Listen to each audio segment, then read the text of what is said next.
बच्चों कैसे हैं आप लोग। मैं हूं Nisha Jain. Welcome to my channel college master classes.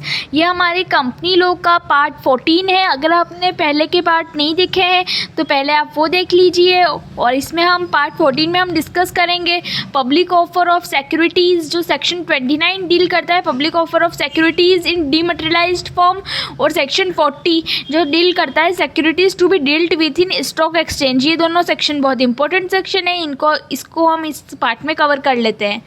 तो एक एक चीज़ अच्छे से समझते जाते हैं, करते जाते हैं।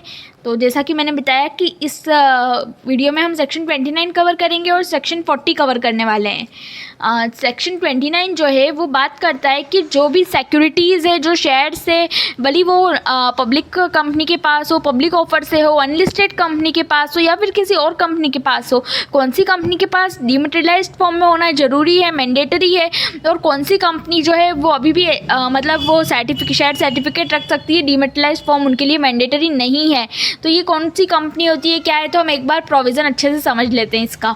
Every company making offer and such other class और क्लास ऑफ कंपनीज में भी prescribed shall issue the security only in dematerialised form. जो भी इस मतलब जो भी कंपनी पब्लिक ऑफर देती है उसको अपने शेयर्स को डीमटेरियलाइज्ड फॉर्म में ही रखना पड़ेगा, और इस चैप्टर के प्रोविजंस को, कंपनीज एक्ट 2013 के प्रोविजंस को कंप्लाई करना पड़ेगा, और डिपॉजिटरी एक्ट 1956 के प्रोविज़न को भी कंप्लाई करना पड़ेगा, और जो भी रेगुलेशंस है उनको भी कंप्लाई करना पड़ेगा। तो ये सेक्शन 29 सबसेक्शन 1 बात करता है। फिर सेक्शन 29 सबसेक्शन 1A कहता है in case of such class और क्लासेज ऑफ अनलिस्टेड कंपनीज। अब अनलिस्टेड कंपनीज़ की इसने बात की। अनलिस्टेड कंपनीज़ को भी अपनी सिक्योरिटीज़ को जो है वो डीमटेरियलाइज्ड फॉर्म में ही रखना पड़ेगा। यही कहा है, unlisted companies is may be prescribe the securities shall be held or transferred only in dematerialised form. वो हेल्ड और ट्रांसफर्ड दोनों डीमटेरियलाइज्ड फॉर्म में ही कर सकते हैं। In the manner laid down in the depositories act 1996, मतलब जो डिपॉजिटरीज एक्ट 1996 में, यहाँ पे शायद 1956 होना चाहिए, ये 1996 नहीं है, ये 1956 होगा। ये मेरे से गलती से मिस्टेक हो गई थी, ठीक है, 1956 है यहाँ पे। And the regulation made thereunder. फिर है any company other than a company mentioned in subsection 1 में convert its securities in physical form. क्या कहा है कि जो सबसेक्शन 1 में कवर है कंपनी, उसको तो डीमटेरियलाइज्ड फॉर्म में ही रखना है, और 1A में कवर है उसको, अनलिस्टेड कंपनी वाला, उसको भी डीमटेरियलाइज्ड फॉर्म में ही रखना है। पर इनके अलावा जो कंपनीज़ है वो चाहे तो अपने सिक्योरिटीज़ है उनको कन्वर्ट कर सकते हैं फिजिकल फॉर्म में, और चाहे तो वो डीमटेरियलाइज्ड फॉर्म में रख सकते हैं as per the provisions of the companies act 2013 और as per the provisions of the depositories act 1996। एक बार आप चेक कर लेना 1996 या 1956 है, ठीक है, या फिर मैं अगली वीडियो में चेक करके बता दूंगी इस चीज़ को आपको, ठीक है। And the regulation made thereunder, ठीक है। तो ये हमने सेक्शन 29 का प्रोविज़न पूरा समझा है। उसके बाद हम सेक्शन 40 देखते हैं, securities to be dealt with in stock exchange. जो सिक्योरिटी सेक्शन 40 बात करता है हमारा, सेक्शन 40 ये कहता है कि जो भी सिक्योरिटी जो भी पब्लिक ऑफर कर रही है उसको अपने शेयर्स को एक बार रिकॉग्नाइज्ड स्टॉक एक्सचेंज में लिस्ट कराना पड़ता है, एप्लीकेशन लगानी पड़ती है। तो filing of an application with recognised stock exchange before any public offer, कोई भी पब्लिक ऑफर देने से पहले उस कंपनी को एक या एक से ज़्यादा, जैसे कि हमारे पॉपुलर जो रिकॉग्नाइज्ड स्टॉक एक्सचेंज है BSE NSE, जनरली कंपनी दोनों में BSE और NSE दोनों में लगाती है, चाहे तो एक में भी लगा सकती है। एप्लीकेशन बिफोर पब्लिक ऑफर देने से पहले the company must apply to one or more recognised stock exchange for listing. उसमें लिस्ट कराना पड़ेगा। Prospectus to state name of stock exchange, और जो प्रोस्पेक्टस है उसमें भी स्टॉक एक्सचेंज का किस में लिस्ट हुई है कंपनी उसका नाम लिखा होगा। Prospectus must contain details of stock exchange on which securities shall be listed. किस स्टॉक एक्सचेंज में सिक्योरिटी लिस्ट है वो हमें प्रोस्पेक्टस में मेंशन करना पड़ेगा। Maintaining of separate bank account, एक सेपरेट बैंक अकाउंट मेंटेन करना पड़ेगा चाहिएगा। ऑल मनीज जो एप्लीकेशन की रिसीव हुई है वो उसके लिए हमें सेपरेट बैंक अकाउंट चाहिएगा। इन अ शेड्यूल बैंक में shall not utilised for purpose other than adjustment against allotment और रीपेमेंट ऑफ मनीज रिसीव्ड। क्या कहा है कि उस जो सेपरेट बैंक अकाउंट में वो मनी रखेंगे उसको हम किसी भी और पर्पस के लिए यूज़ नहीं कर सकते, सिर्फ दो पर्पस के लिए यूज़ कर सकते हैं। एक तो अलॉटमेंट और सिक्योरिटीज़ अलॉट करने के पर्पस से, और दूसरा अगर कोई अलॉटमेंट जो है वो उसका नॉन अलॉटमेंट हो गया है, मतलब वो अलॉटमेंट नहीं हुआ है, तो हमें वापस रीपेमेंट करना पड़ेगा उस पैसे को, तो बस उस लिए रिफंड करने के लिए और अलॉटमेंट के अगेंस्ट अलॉटमेंट को एडजस्ट करने के लिए यूज़ कर सकते हैं, सिक्योरिटी का अलॉटमेंट को एडजस्ट करने के लिए। तो ये हमारा सेक्शन 40 कहता है। आगे हम देखते हैं सेक्शन 40 क्या कहता है। फिर सेक्शन 40 कहता है अगर इस प्रोविज़न में डिफ़ॉल्ट किया है, किसी ने इस प्रोविज़न को नहीं माना या डिफ़ॉल्ट किया है, तो उस पर कंपनी पे जो है मिनिमम फ़ाइन है 5 लाख का और मैक्सिमम जो है वो 50 लाख का है। कहता है मिनिमम जो है वो 5 लाख का है और मैक्सिमम 50 लाख का है। डिफ़ॉल्टिंग ऑफिसर मिनिमम ₹50,000। ऑफिस अगर कोई ऑफिसर इन डिफ़ॉल्ट है तो उस पर मिनिमम 50,000 का और मैक्सिमम 3 लाख का, कंपनी पे 5 लाख और 50 लाख, और ऑफिसर इन डिफ़ॉल्ट पे कम से कम 50,000 और ज़्यादा से ज़्यादा 3 लाख। फिर ये पेमेंट ऑफ कमीशन करें। एक ही होता है कि अगर हम पब्लिक को ऑफ़र करते हैं तो बहुत बार हम अंडरराइटर रख लेते हैं, जिससे हमारी जो वो रिक्वायरमेंट अगर फुलफ़िल नहीं हो रही है, सारी सब्सक्रिप्शन नहीं हो पा रहा है, तो वो अंडरराइटर उसको सब्सक्राइब कर लेता है सिक्योरिटीज़ को। तो उसके बारे में कहा गया है condition for the payment of commission to underwriter. उसको हम कहते हैं अंडरराइटर को जो हम कमीशन देते हैं उसे हम कहते हैं अंडरराइटिंग कमीशन। अब हम अंडरराइटिंग कमीशन कितना दे सकते हैं, किस रेट पे दे सकते हैं, शेयर्स के लिए क्या रेट है, डिबेंचर्स के लिए क्या रेट है, उसको देखते हैं।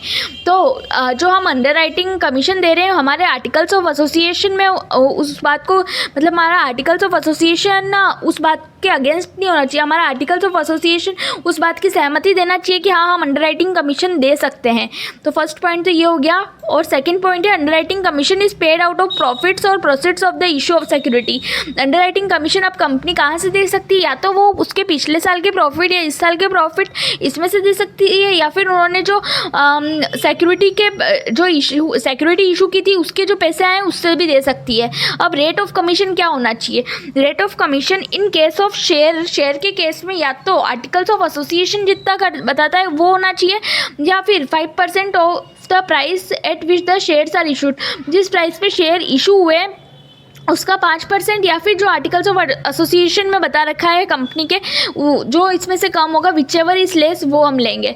इन दोनों में से जो विचएवर इज लेस जो कम होगा हम उसको लेंगे। ठीक है, जैसे कि अगर मैं आपको एग्जांपल देके समझा देती हूँ। ये जो है हमारा ये मान लो आप 6% है और ये आर्टिकल्स में हमने बता रखा है 4%, तो हम 4% से ज़्यादा अंडरराइटर को अंडरराइटिंग कमीशन नहीं दे सकते हैं। तो ये इसका मतलब है। फिर है इन केस ऑफ डिबेंचर्स के केस में जितना shall not exceed 2.5% of the price at which the debenture, जितना डिबेंचर इशू हुए उसके 2.5% से ज़्यादा या नहीं दे सकते हैं, या फिर जो आर्टिकल्स में हमने बताया है वो। तो इन दोनों में से जो कम होगा, इसके केस में भी ऐसे इन दोनों में से जो कम होगा विचएवर इज लेस को हम मानेंगे। ठीक है, फिर है डिस्क्लोजर इन द प्रोस्पेक्टस। अब हम प्रोस्पेक्टस में अगर हम अंडरराइटर को अंडरराइटिंग कमीशन दे रहे हैं तो उसके लिए हमें प्रोस्पेक्टस में कुछ डिस्क्लोजर्स देने पड़ेंगे। प्रोस्पेक्टस में हमें बताना पड़ेगा अंडरराइटर का नाम क्या है, किस रेट पे हमने कमीशन दिया है, कितना अमाउंट हमने दिया है अंडरराइटर को, और number of securities undertaken, underwriter ने कितनी सिक्योरिटीज अंडरटेकन की है, मतलब कितनी सिक्योरिटीज अंडरराइटर ने ली है। फिर है हम उस चीज़ मतलब हम उन सिक्योरिटीज़ का कमीशन नहीं देंगे जो पब्लिक को ऑफर ही नहीं करी है। Commission can not be paid if it is not offered to public, मतलब जो सिक्योरिटीज़ पब्लिक को ऑफर नहीं करी गई है उसको उस पर कमीशन नहीं मिलेगा अंडरराइटर को। ठीक है, फिर है जो कॉपी ऑफ कॉन्ट्रैक्ट होगा, ये कमीशन जो हमने दिया है इसका कॉपी ऑफ कॉन्ट्रैक्ट बनेगा, ये हमें सबमिट करना पड़ेगा रजिस्ट्रार को, आरओसी को सबमिट करना पड़ेगा at the time of delivery of prospectus. जब हम प्रोस्पेक्टस देंगे उसके साथ ये अंडरराइटिंग का जो कमीशन है इसका कॉपी ऑफ कॉन्ट्रैक्ट भी हमें जो है वो रजिस्ट्रार को देना पड़ेगा। ठीक है, तो ये हमने समझा है सेक्शन 40 के बारे में। एक बार हम ओवरव्यू ले लेते हैं सेक्शन 29 का। अगर कोई पब्लिक ऑफर कर रही है कोई कंपनी एंड प्रिस्क्राइब क्लास या क्लास ऑफ कंपनी है जो सेक्शन 29 सबसेक्शन 1 में हमने देखी थी, उसको अपने शेयर्स को डिमेटेरियलाइज्ड फॉर्म में रखना पड़ेगा, प्लस उसको डिपॉजिटरीज एक्ट 1996 के रूल्स को कंप्लाई करना पड़ेगा। और जो इसके प्रमोटर्स है, promoters shall ensure securities are held in dematerialised form. Promoters shall ensure securities जो है वो डिमेटेरियलाइज्ड फॉर्म में ही हो, प्रमोटर्स के पास भी जो सिक्योरिटीज़ है वो डिमेटेरियलाइज्ड फॉर्म में ही होनी चाहिए। ठीक है। फिर है 29(1)(a) की बात करी थी हमने अनलिस्टेड कंपनी के बारे में, इसको भी अपने सिक्योरिटीज़ को डिमेटेरियलाइज्ड फॉर्म में रखना पड़ेगा और डिपॉजिटरीज एक्ट 1996 को अप्लाई करना पड़ेगा। तो यही है issue of securities in dematerialised form 9A। Rule 9A जो है ये थोड़ा बड़ा है, ये बहुत सारी चीज़ें बताता है। तो एक बार हम ये देख लेते हैं डिमेटेरियलाइजेशन, कौन सी सिक्योरिटी डिमेटेरियलाइजेशन में रहनी चाहिए, कौन सी इसमें कोई एक्सेप्शंस भी है तो वो भी हम देख लेते हैं एक बार। और जो अदर कंपनी है जो सेक्शन 29 सबसेक्शन 1 में नहीं आई, 1A में नहीं आई, वो चाहे तो वो अपनी सिक्योरिटीज़ को डिमेटेरियलाइज्ड फॉर्म में कन्वर्ट करा सकती है और चाहे तो वो फिजिकल फॉर्म में ही रहने दे सकती है। वो उनकी मतलब मर्जी पे डिपेंड करेगा, वो मैंडेटरी नहीं है। पर उनको कंपनी ये कंप्लाई करना पड़ेगा, डिपॉजिटरी एक्ट 1996 के रूल्स को कंप्लाई तो करना ही पड़ेगा। ठीक है। फिर है अब रूल 9A देख लेते हैं हम लोग। Every unlisted public company shall issue securities only in dematerialised form. ये तो हमने देखा ही, जो भी अनलिस्टेड पब्लिक कंपनी है उसको अपनी सिक्योरिटीज़ को डिमेटेरियलाइज्ड फॉर्म में जो है वो डिमेटेरियलाइज्ड फॉर्म में ही रख सकती है, हेल्ड कर सकती है और ट्रांसफ़र कर सकती है before making any issue or buyback. अगर वो कोई इशू कर रही है, कोई बायबैक कर रही है अपनी सिक्योरिटीज़ का, तो एक बार उसकी जो प्रमोटर्स है, डायरेक्टर्स है, KMP है, जो भी होल्डिंग को हेल्ड कर रहे हैं, ट्रांसफ़र कर रहे हैं, वो डिमेटेरियलाइज्ड फॉर्म में होनी चाहिए। ठीक है। Every holder shall transfer or subscribe securities in dematerialised form on or after 2 October 2018।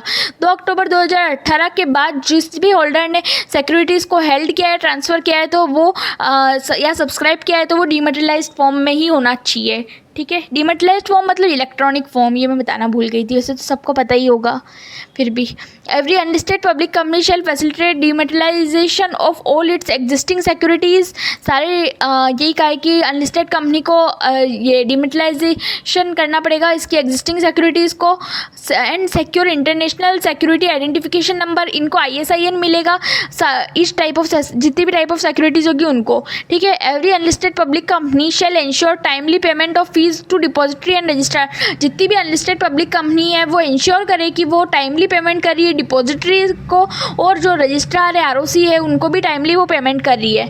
फिर है maintain security deposit at all time not less than 2 years fees with depository and registrar to an issue and share transfer agent in such form as may be agreed between parties।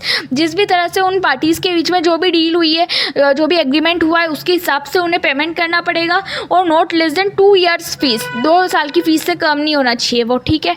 फिर है comply with regulation और direction और guidelines और circulars of SEBI from time to time. जो SEBI के direction से, जो SEBI security exchange board of India ने जो डायरेक्शंस दिए हैं, गाइडलाइंस दिए हैं, जो रेगुलेशंस बताएं, सर्कुलर्स बताएं, उनको टाइम टू टाइम कंप्लाई करना ही पड़ेगा। ठीक है।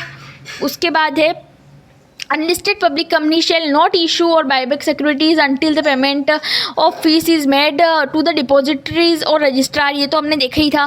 फिर है difference observed in issued capital and capital held in dematerialisation form should be reported by the company to the. अगर कोई भी हमें जो है वो अगर इशू जितनी कैपिटल इशू की है और जो कैपिटल डिमेटेरियलाइज्ड फॉर्म में है, अगर उन दोनों में कोई डिफरेंस आता है तो हमें डिपॉजिटरी को बताना चाहिए। और अगर कोई भी ग्रीवियंस होता है, कोई भी प्रॉब्लम आती है, तो वो shall be filed before the investor education and protection fund authority. वो investor education and IPF authority है, वो कोई भी प्रॉब्लम होती है, कोई भी ग्रीवियंस होती है तो वो देख लेती है। Investor education and protection fund authority shall initiate action against depository participant और रजिस्ट्रार। अगर कोई भी प्रॉब्लम हो रही है, अगर उसको एक्शन लेना है तो वो डिपॉजिटरी पार्टिसिपेंट और रजिस्ट्रार के अगेंस्ट एक्शन लेती है। फिर this rule shall not apply to a Nidhi company. ये रूल जो है वो डिमेटेरियलाइजेशन वाला ये निधि कंपनी पे अप्लाई नहीं होता है, गवर्नमेंट कंपनी पे अप्लाई नहीं होता है। एंड होली ऑन सब्सिडरी, मतलब होली ऑन सब्सिडरी मतलब ये समझो कि ये कंपनी A है, ठीक है, ये कंपनी A है और ये कंपनी B है, मतलब इसकी सिर्फ सब्सिडरी नहीं होनी चाहिए 100%। होली ऑन मतलब होता है होली ऑन मतलब होता है कि वो 100% शेयर्स इसके पास है, कंपनी बी के 100% शेयर्स जो है वो कंपनी ए के पास है, तो ये होली ऑन सब्सिडरी कहलाएगी बी। तो ऐसी कंपनी होनी चाहिए। अगर वो डिमेटेरियलाइजेशन फॉर्म में नहीं, डिमेटेरियलाइज्ड फॉर्म में अपनी सिक्योरिटीज़ को नहीं रखे तो चलेगा। तो ये हमने देखा था, सेक्शन 29 देखा था और सेक्शन 29 देखा था, सेक्शन 40 देखा था। एक चीज़ मैं आपको या तो कमेंट में पिन कर दूँगी या फिर मैं आपको कन्फर्म करके बता दूँगी, डिपॉजिटरीज एक्ट 1956 या 1996 है। मेरे ख्याल से तो 1996 होगा, फिर भी मैं एक बार आपको कंफर्म कर दूँगी, ठीक है। वो मैं कमेंट में कर दूँगी या फिर नेक्स्ट वीडियो पार्ट 15 में कर दूँगी। तो अगर आपको ऐसी वीडियो अच्छी लगती है, यूज़फुल लगती है, आपको लर्निंग में हेल्प होती हो तो प्लीज़ लाइक करें, वीडियो को शेयर करें अपने ज़्यादा से ज़्यादा फ्रेंड्स के साथ और चैनल को सब्सक्राइब कर दीजिएगा। Okay, thank you.